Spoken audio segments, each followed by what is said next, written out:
Bismillahirrahmanirrahim. Alhamdulillah. Wassalatu wassalamu ala Rasulillah wa ala alihi wa sahbihi wa mawalah, amma ba'd. Jemaah sekalian rahimani wa rahmakumullah. Di depan kita ada pertanyaan dari saudara Baihaqi dari kota Batam, Kepulauan Riau. Pertanyaannya, Assalamualaikum Ustadz. Waalaikumsalam warahmatullahi wabarakatuh. Apa hukum menggunakan voucher belanja yang ana dapatkan dari bank saat pembukaan rekening? Lalu apa hukumnya jika voucher tersebut ana gunakan untuk membeli baju sholat? Apakah sholat ana menggunakan baju tersebut sah ataukah tidak Ustadz? Jazakumullahu khairah. Taib. Pertanyaan yang sangat bagus ya. Voucher yang didapatkan oleh seseorang karena membuka rekening. Apa hukumnya? Jemaah sekalian rahimani wa rahimakumullah. Jumhurul ulama di zaman kita mengatakan bahwa akad kita dengan bank itu adalah akad utang piutang. Ya. Akad kita dengan bank ketika membuka rekening, uang yang kita setorkan adalah uang piutang. Dan ketika akadnya menjadi utang piutang, maka manfaat yang kita dapatkan dari orang yang kita kasih piutang itu menjadi riba. Masuk dalam keumuman kaidah yang disepakati oleh para ulama, kullu qardin jarra naf'an fahuwa riba.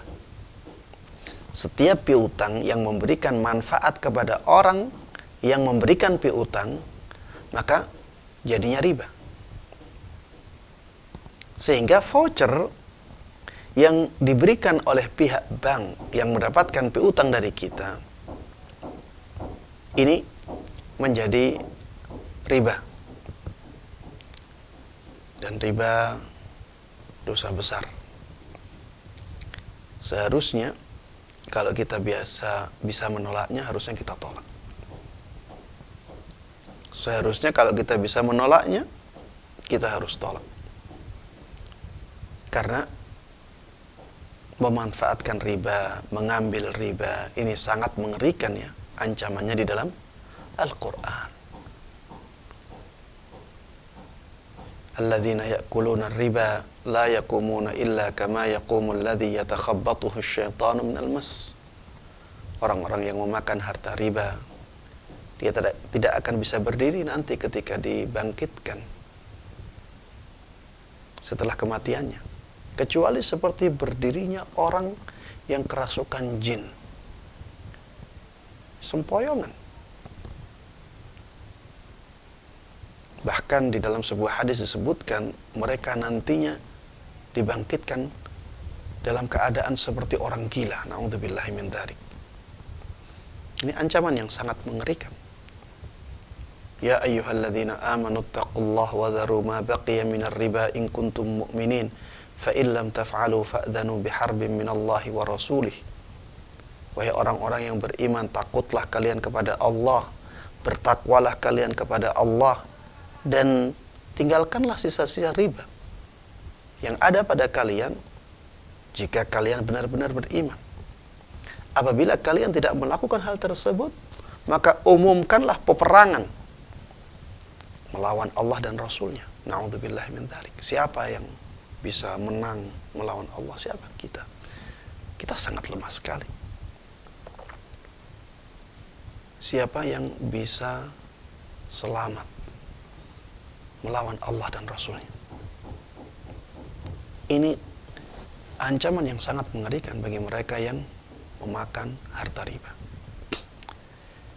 Tapi pertanyaan yang berikutnya, apabila tetap diambil dan akhirnya dibelikan baju dan digunakan untuk sholat, apakah sholatnya sah ataukah sholatnya tidak sah?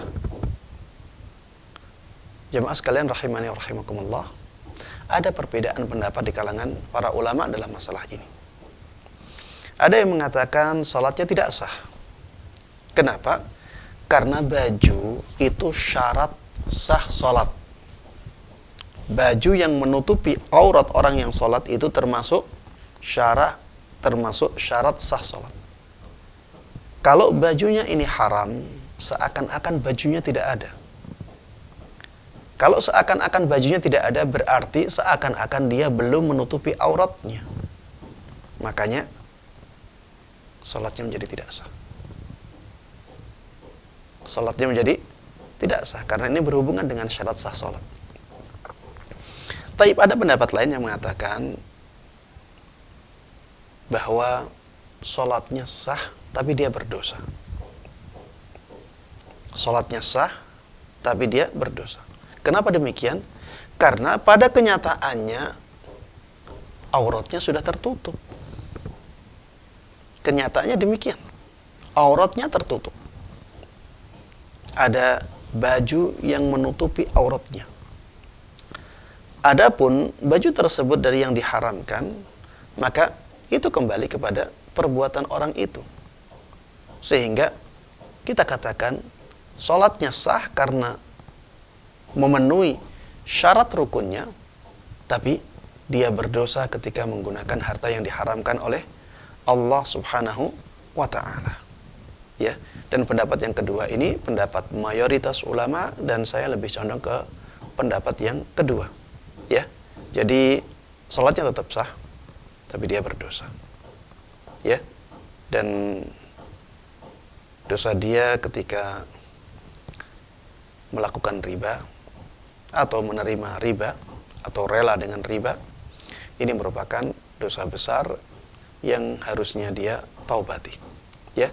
Demikian, wallahu taala a'lam, wa sallallahu wa sallama wa baraka ala nabiyyina Muhammadin wa ala alihi wa sahbihi wa man tabi'ahum bi ihsanin ila yaumiddin. Walhamdulillahi rabbil alamin.